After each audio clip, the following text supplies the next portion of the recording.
খবর শুনছেন দিনাজপুর সংবাদ চ্যানেল থেকে। আজ জানাবো পশ্চিমবঙ্গ দেশ বিদেশের বাছাই করা গুরুত্বপূর্ণ তাজা সংবাদ। খবরের শুরুতে জানিয়ে দেব সংবাদ শিরোনাম, পরে বিস্তারিত।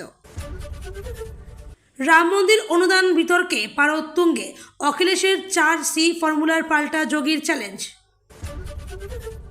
কোনো ভুল করেনি, শুভেন্দুর হুঁশিয়ারির পরেও সুর চড়ালেন হুমায়ুন। নির্বাচনের আগে চোর, পরে ভালো তৃণমূল, জনতার প্রশ্নে মুখ লুকোচ্ছেন বিজেপি কর্মীরা। ওবিসি সংরক্ষণে বড় বদল, বিধানসভায় পাশ 2 বিল, 17% থেকে কমে 7% কোটা। কালির পর দোয়াত মমতাও জেলে যাবেন, বিধানসভায় বড় কথা বলে দিলেন শুভেন্দু। এখন আর মমতা মুখ্যমন্ত্রী নন, হুমায়ুনকে পিষে দেওয়ার হুঙ্কার শুভেন্দুর। প্রধানমন্ত্রীর দৌড় থেকে দূরে রাখাই লক্ষ্য, উদ্ভবের তথ্য উড়িয়ে পাল্টা জবাব ফড়নবিসের। ওরা কেন বেরিয়ে গেল ঠিক বুঝিনি, ক্যাপ্টেন ঋতব্রতকে অস্বস্তিতে ফেলে অকপট লর্ড বায়রন। অযোধ্যার রাম মন্দিরে চুরি, আরএসএস বিজেপিকে কাঠগড়ায় তুলে কলকাতায় পথে কংগ্রেস। রাজধর্ম আর ভোট ব্যাংকের রাজনীতি আলাদা করতে পারেননি মমতা, বিস্ফোরক শুভেন্দু। বিধানসভায় পাশ গুন্ডা দমন বিল, রাজনীতিকদের প্রশ্রয় কি আর নয়, শুভেন্দুর বড় বার্তা। কার দখলে থাকবে তৃণমূলের 440 কোটি টাকা, ঋতব্রত বনাম কালীঘাটের মেগা লড়াই এবার হাইকোর্টে। উপমুখ্যমন্ত্রী হওয়ার স্বপ্ন ভেস্তে গেছে, হুমায়ুনের বিরুদ্ধে অ্যাকশনের হুঁশিয়ারি মুখ্যমন্ত্রীর। এসআইআরে বাদ যাওয়া রাজ্যের 27 লক্ষ মানুষের ভবিষ্যৎ অন্ধকারে। বিধানসভায় পাশ বহু চর্চিত গুন্ডা দমন বিল 2026, পুলিশকে বাড়তি ক্ষমতা দেওয়ার পথে সরকার। ধরে রাখুন ওটাই হুমায়ুনের শেষ বক্তব্য, বিধানসভায় গর্জে উঠলেন শুভেন্দু। এনাফ ইজ এনাফ, হুমায়ুনের শাটাভাঙা মারেও পাল্টা করা বার্তা মুখ্যমন্ত্রীর। বন্দরে ববির ডানহাত শামস ইকবাল গ্রেপ্তার, এবার ফিরহাদের পালা। 27 লক্ষ ভোটারের নাম বাদ, সুপ্রিম কোর্টে বড় ধাক্কা অধীরের। পশ্চিমবঙ্গে ইউসিসি নিশ্চিত, বিচারপতি রঞ্জনা দেশাইয়ের নেতৃত্বে কমিটি, 2 জুলাই বড় পদক্ষেপ। লক্ষ লক্ষ টাকা তোলাবাজি, এবার গ্রেপ্তার ফিরহাদ হাকিম ঘনিষ্ঠ প্রাক্তন কাউন্সিলর শামস ইকবাল। গুজরাট ইউপির পথে বাংলা, বিধানসভায় ধনী ভোটে পাশ অ্যান্টি গ্যাংস্টার বিল, আইনের চোখে গুন্ডা কারা। বিয়ের মরশুমে 13,000 টাকা সস্তা সোনা, প্রধানমন্ত্রীর আর্জির 1.5 মাসে কতটা কমল হলুদ ও সাদা ধাতুর দর। দুর্বল মুখ্যমন্ত্রীর আমলে হুমায়ুন যা খুশি করেছেন, এখন আর নয়, সময় এসেছে সবক শেখানোর। বিদেশ যাত্রা মামলায় আবারও দ্রুত শুনানির আবেদন অভিষেকের, খারিজ হলো এবারও, কি জানালো আদালত? এটাই আপনার শেষ উস্কানিমূলক বক্তব্য, হুমায়ুনকে চরম হুঁশিয়ারি মুখ্যমন্ত্রী শুভেন্দুর। এতক্ষণ শুনছিলেন সংবাদ শিরোনাম, এখন আসছি বিস্তারিত খবরে। রাম মন্দির অনুদান বিতর্কে পারদ তুঙ্গে, অখিলেশের 4C ফর্মুলার পাল্টা যোগীর চ্যালেঞ্জ। অযোধ্যার রাম মন্দিরে ভক্তদের দানের টাকা ও অলঙ্কার নয়ছয়ের অভিযোগকে কেন্দ্র করে উত্তরপ্রদেশে সমাজবাদী পার্টি এবং বিজেপি নেতৃত্বাধীন সরকারের মধ্যে রাজনৈতিক চাপানত রবিবার আরও তীব্র রূপ নিল। সমাজবাদী পার্টির সুপ্রিমো অখিলেশ যাদবকে জনসমক্ষে কৃষ্ণ জন্মভূমি আন্দোলনের পাশে দাঁড়ানোর খোলা চ্যালেঞ্জ ছুড়ে দিয়েছেন উত্তরপ্রদেশের মুখ্যমন্ত্রী যোগী আদিত্যনাথ। অন্যদিকে পাল্টা আক্রমণ শানিয়ে সপা প্রধান অভিযোগ করেছেন, রাজ্যের শাসক দল বর্তমানে নেশন ফার্স্ট নীতি থেকে সরে এসে ডোনেশন ফার্স্ট নীতিতে বিশ্বাসী হয়ে উঠছেন। এই চরম বিতর্কের সূত্রপাত হয়েছিল গত 7 জুন, যখন সমাজবাদী পার্টির নেতা তেজ নারায়ণ পাওয়ান পাণ্ডে প্রথম অভিযোগ তুলেন যে মন্দিরের দান বাক্স থেকে প্রায় 5 থেকে 7.5 কোটি টাকা কৌশলে আত্মসাৎ করা হয়েছে। এরপরই গত 13 জুন মন্দির ট্রাস্টের অনুরোধেই রাজ্য সরকার এই বিশেষ তদন্তকারী দল বা সিট গঠন করে।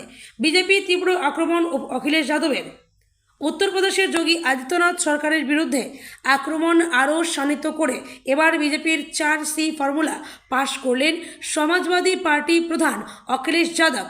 রবিবার এক সাংবাদিক বৈঠকে অখিলেশ যাদব অভিযোগ করেন, উত্তরপ্রদেশের বর্তমান সরকার আদতে একটি পেপার লিক সরকারে পরিণত হয়েছে এবং তারা বর্তমানে অনুদান, চুরি, ধূর্ততা এবং প্রতারণার এই 4C ফর্মুলায় কাজ করেছে। সপা সুপ্রিমো জানান, তার দল সম্প্রতি একটি সোশ্যালিস্ট পিডিএ অডিট পরিচালনা করেছে। তার দাবি, এই অডিটের মাধ্যমে নিয়োগ প্রক্রিয়া থেকে শুরু করে অযোধ্যার একাধিক উন্নয়নমূলক কাজে ব্যবহার হওয়া বড়সড় অনিয়ম ও দুর্নীতির খতিয়ান প্রকাশ্যে এসেছে। অখিলেশের অভিযোগ, বারবার এই জ্বলন্ত বিষয়গুলো নিয়ে সরব হওয়া সত্ত্বেও বিজেপি সরকারের কাছ থেকে কোনো সন্তোষজনক উত্তর মেলেনি। অযোধ্যার রাম মন্দিরের অনুদান পরিচালনার ব্যবস্থাপনা নিয়েও দেশ জুড়ে প্রশ্ন উঠছে এবং এই ঘটনা সাধারণ মানুষের ধর্মীয় বিশ্বাসে বড়সড় আঘাত হেনেছে বলে তিনি মন্তব্য করেন। প্রসঙ্গত, শনিবারই সপা প্রধান ঘোষণা করেছিলেন যে উত্তরপ্রদেশে সমাজবাদী পার্টি ক্ষমতায় এলে অযোধ্যাকে এক অনন্য পবিত্র নগরী হিসেবে গড়ে তোলা হবে। যোগী সরকারকে পেপার লিক সরকার বলে তোপ দেগে অখিলেশ আরও বলেন, রাজ্যে বারবার সরকারি চাকরির পরীক্ষার প্রশ্ন ফাঁস হওয়া অত্যন্ত গুরুতর উদ্বেগের বিষয় হয়ে দাঁড়িয়েছে। এই চক্র লক্ষ লক্ষ পরীক্ষার্থী এবং চাকরি প্রার্থীদের ভবিষ্যৎ সম্পূর্ণ অন্ধকারের দিকে ঠেলে দিচ্ছে। যোগী আদিত্যনাথের প্রক্রিয়া অযোধ্যা নিয়ে সমাজবাদী পার্টি প্রধান অখিলেশ যাদবের তীব্র সমালোচনা করে এবার মথুরার শ্রীকৃষ্ণ জন্মভূমি আন্দোলন নিয়ে খোলা চ্যালেঞ্জ ছুড়ে দিয়েছেন উত্তরপ্রদেশের মুখ্যমন্ত্রী যোগী আদিত্যনাথ। রাম জন্মভূমি আন্দোলনের ধাঁচেই অখিলেশকে মথুরার কৃষ্ণ জন্মভূমি আন্দোলনের পাশে জনসমক্ষে এসে দাঁড়ানোর আহ্বান জানিয়েছেন তিনি। হাথরসের এক জনসভা থেকে অনুদান বিতর্কের সরাসরি উল্লেখ না করে যোগী আদিত্যনাথ বলেন, অখিলেশজি, রাম ভক্তরা ইতিমধ্যেই অযোধ্যার ভোল বদলে দিয়েছেন। ওটা নিয়ে আপনাকে চিন্তা করতে হবে না, বরং নিজের কৃতকর্মের জন্য অনুশোচনা করুন এবং অন্তত একবার রামলালার দর্শনে যান। তাতে আপনার কিছুটা সুবুদ্ধি হবে। এবার প্রস্তুতি নিন, যাতে আমরা ভগবান শ্রীকৃষ্ণের জন্য কিছু করতে পারি। কোনো ভুল করিনি, শুভেন্দুর হুঁশিয়ারির পরেও সুর চড়ালেন হুমায়ুন। নিজের মন্তব্যেই অনড় নওদার বিধায়ক হুমায়ুন কবির। মুখ্যমন্ত্রী শুভেন্দু অধিকারীর হুঁশিয়ারির পরেও শোধরালেন না তিনি। উল্টে সাটাভাঙা মার মন্তব্যের সমর্থনে যুক্তি খাড়া করলেন হুমায়ুন। আমজনতা উন্নয়ন পার্টির প্রধানের বেফাঁস মন্তব্য প্রসঙ্গে আজ সোমবার বিধানসভায় বক্তব্য রাখেন মুখ্যমন্ত্রী। তিনি হুমায়ুনকে সতর্ক করে দিয়ে বলেন, এরকম লাগাম ছাড়া কথা বলতে দেব না। সময় এসেছে এই ধরনের লোককে শিক্ষা দেওয়ার। এটাই আপনার শেষ বক্তব্য হতে পারে। 2টি এফআইআর দায়ের হয়েছে, পুলিশ তার কাজ করবে। আগে ওই জনসভাতে যারা আপনাকে ডেকেছিল তাদের তুলবে পুলিশ, তারপর আপনার পালা। সন্দেশখালী, ফলতা ও ক্যানিংয়ের গুন্ডাদের কী হাল হয়েছে দেখেছেন? আর তারপরেই শুভেন্দু অধিকারীর বক্তব্য প্রসঙ্গে বলতে গিয়ে হুমায়ুন জানান, আমি কোনো ভুল করিনি, কোনো অন্যায় করিনি, তাই ক্ষমা চাওয়ার প্রশ্নই নেই। চাইলে স্পিকার আমাকে সাসপেন্ড করতে পারেন। আমি মুখ্যমন্ত্রীর বিরুদ্ধে কিংবা বিজেপি সরকারের কারোর বিরুদ্ধে কিছুই বলিনি। 208 জন বিধায়ক আছে বিজেপির, কাউকে কিছুই বলিনি। মুর্শিদাবাদের কয়েকজন তৃণমূল থেকে আসা নব্য বিজেপি নেতা নেত্রীদের বিরুদ্ধে কথা বলেছি। ওরা ভোটে হেরেও আস্ফালন করছে, তারই প্রতিবাদ করেছি। আমাকে গ্রেপ্তার করে জেলে ভরে দিলেও একই কথা বলবো। সৃষ্টিকর্তা ছাড়া কাউকে ভয় পাই না।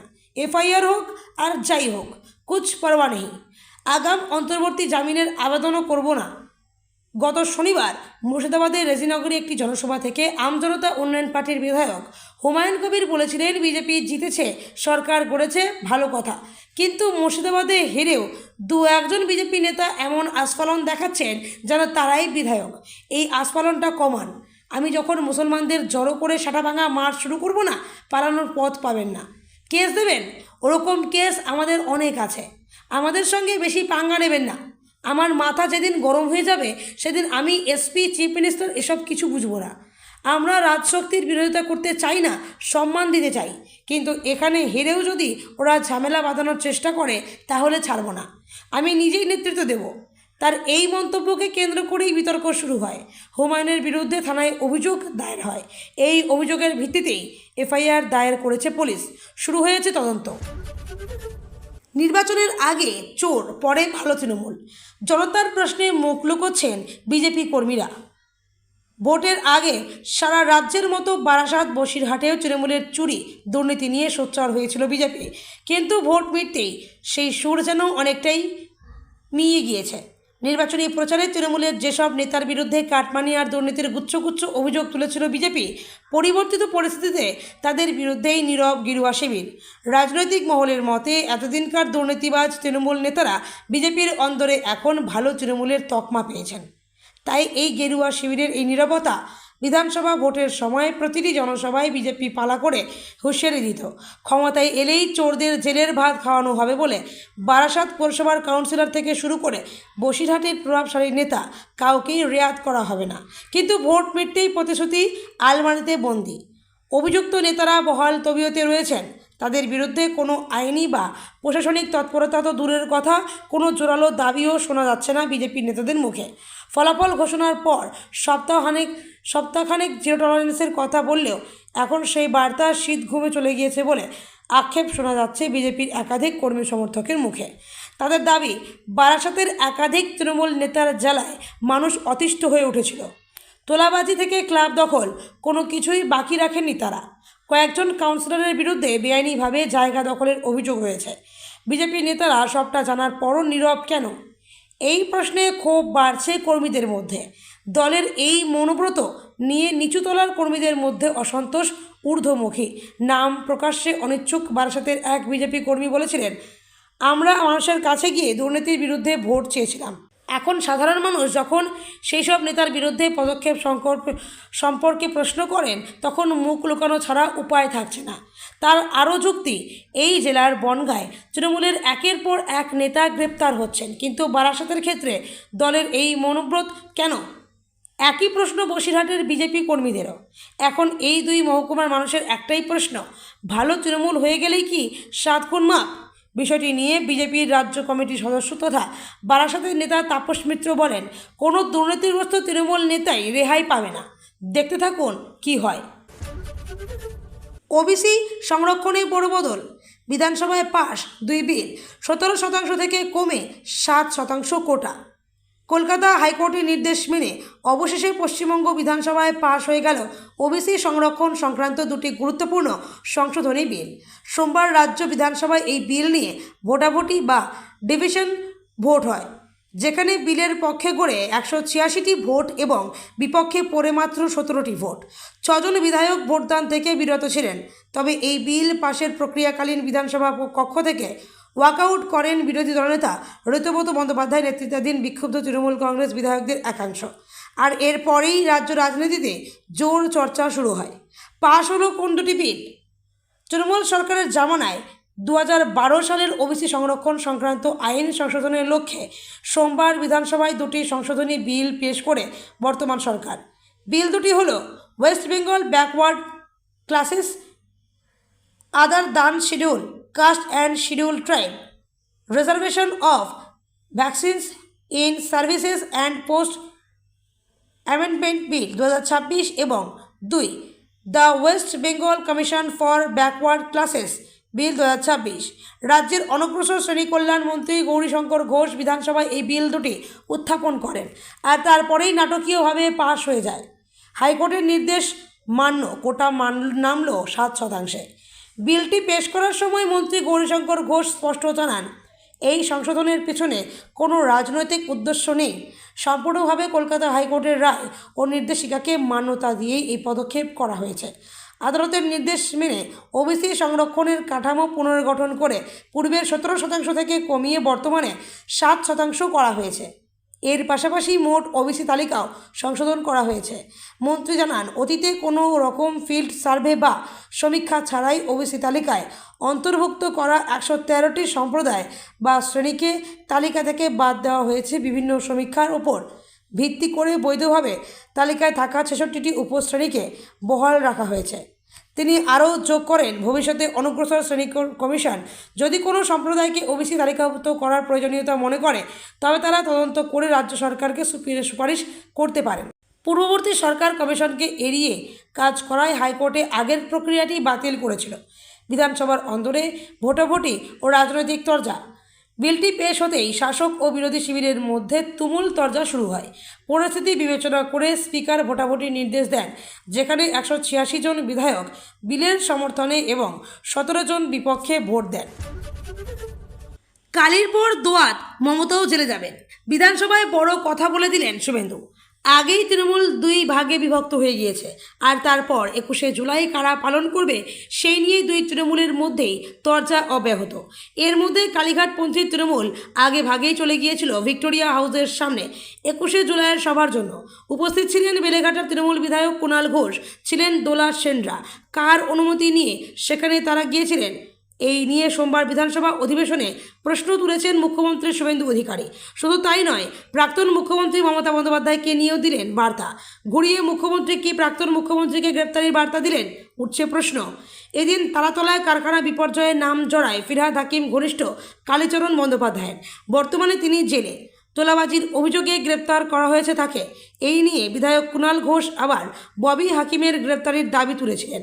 সোমবার কটাক্ষের সুরে অধিবেশন চলাকালীন শুভেন্দু অধিকারী সেই কুণালকেই বলেন, একজন আবার বলছে বিকেল 5টার মধ্যে ববিকে গ্রেপ্তার করতে হবে।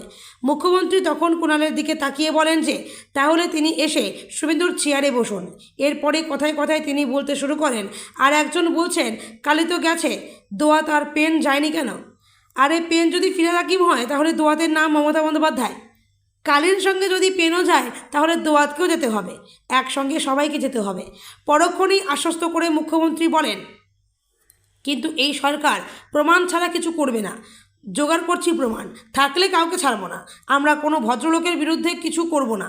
শুভেন্দুর এই কালী দোয়াতের মন্তব্যের পরে শুরু হয়েছে জল্পনা। এখন আর মমতা মুখ্যমন্ত্রী নন। রেজিনগরে হিন্দুদের সেটাভাঙা মার দেওয়ার হুমকিতেই হুমায়ুনকে পিষে দেওয়ার হুঙ্কার শুভেন্দুর। কান খুলে শুনে রাখুন, এইভাবে ধমক, হুমকি, বেপরোয়া এবং লাগাম ছাড়া কথা বলতে দেব না এই ধরনের কথা বলার আগে এরপর থেকে 25 বার ভাববেন। বিধানসভার ভেতরে দাঁড়িয়ে আমজনতা উন্নয়ন পার্টির ভরতপুরের বিধায়ক হুমায়ুন কবিরকে এভাবে আক্ষরিক অর্থে তুলোধনা করলেন রাজ্যের মন্ত্রী শুভেন্দু অধিকারী। মুর্শিদাবাদের রেজিনগর ও শক্তিপুরে হিন্দুদের ওপর আক্রমণ এবং তীব্র সাম্প্রদায়িক উস্কানিমূলক বক্তব্য রাখার দায়ে হুমায়ুন কবিরকে এনাফ ইজ এনাফ বলে শেষ হুঁশিয়ারি দিলেন মুখ্যমন্ত্রী। দুর্বল মুখ্যমন্ত্রী পেয়ে যা খুশি করেছেন, এখন আর হবে না। সোমবার বিধানসভায় অধিবেশনে মুখ্যমন্ত্রী শুভেন্দু অধিকারী নিজেই এই চাঞ্চল্যকর প্রসঙ্গের অবতারণা করেন। তিনি বিধানসভা কক্ষে হুমায়ুন কবিরের গত 26 জুনের কাশীপুরের বক্তব্য এবং 28 জুনের শক্তিপুরের দুয়ারাঘাটের অশ্রাব্য ও আপত্তিকর বক্তব্যগুলো হুবহু পাঠ করে শোনান। এরপর অত্যন্ত কড়া সুরে মুখ্যমন্ত্রী বলেন, এই দুটো ঘটনার পর মনে হয়েছে এনাফ ইজ এনাফ। সময় এসেছে এই ধরনের লোককে শিক্ষা দেওয়ার। মনে রাখবেন, এখন মমতা বন্দ্যোপাধ্যায় মুখ্যমন্ত্রী নন। আগে দুর্বল মুখ্যমন্ত্রী পেয়ে যা খুশি বলেছেন, যা খুশি করেছেন, এখন আর সেসব চলবে না। নতুন আইনের 10টি মারাত্মক ধারায় মামলা। ওরা হলো শ্রীঘরে যাওয়ার ঘণ্টা। মুখ্যমন্ত্রী শুভেন্দু অধিকারী স্পষ্ট জানিয়েছেন যে হুমায়ুন কবিরের বিরুদ্ধে পুলিশ ইতিমধ্যেই 2টি মারাত্মক FIR দায়ের করে কোমর বেঁধে তদন্তে নেমেছে। রেজিনগর থানায় কেস নম্বর 219 ও 226-এর অধীনে নতুন ভারতীয় ন্যায় সংহিতার ধারায় 152, 192, 196, 197, 224, 299, 351, 2, 352 এবং 353 সহ মোট 10টি করা ধারায় মামলা রুজু হয়েছে। এছাড়া শক্তিপুর থানাতেও BNS 176/226 ধারায় মামলা হয়েছে। আইনি মারপ্যাচে এবার বিধায়কের জেলযাত্রা প্রায় নিশ্চিত বলেই মনে করছে রাজনৈতিক মহল। হুমায়ুনের 72% মুসলিম ভোট ব্যাংকের গোপন এজেন্ডা ফাঁস।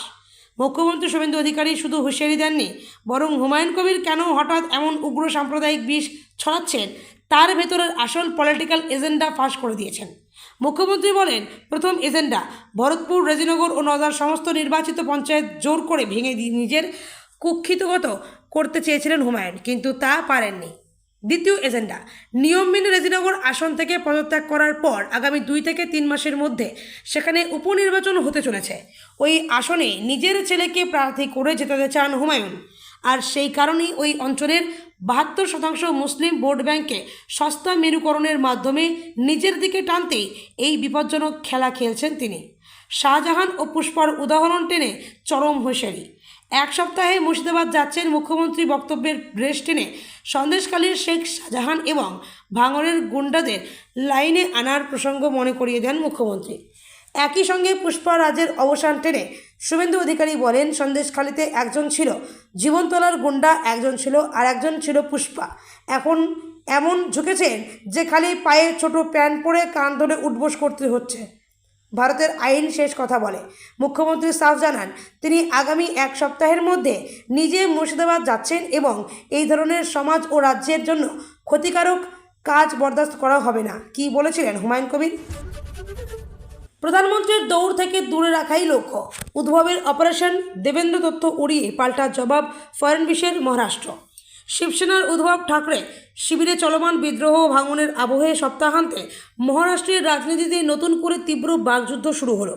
শিবসেনার বিক্ষুব্ধ সাংসদদের দলবদল আসলে মহারাষ্ট্রের মুখ্যমন্ত্রী দেবেন্দ্র ফড়নবীশকে নিয়ন্ত্রণে রাখার জন্য করানো হয়েছিল বলে উদ্ধব ঠাকরে দাবি করার কয়েক ঘন্টার মধ্যেই পাল্টা তোপ দাগলেন বিজেপি নেতা। কটাক্ষে সুরে বিজেপি নেতা বলেন, যেহেতু তার কোনো ডানা নেই তাই কেউ তা ছাড়তেও পারবে না।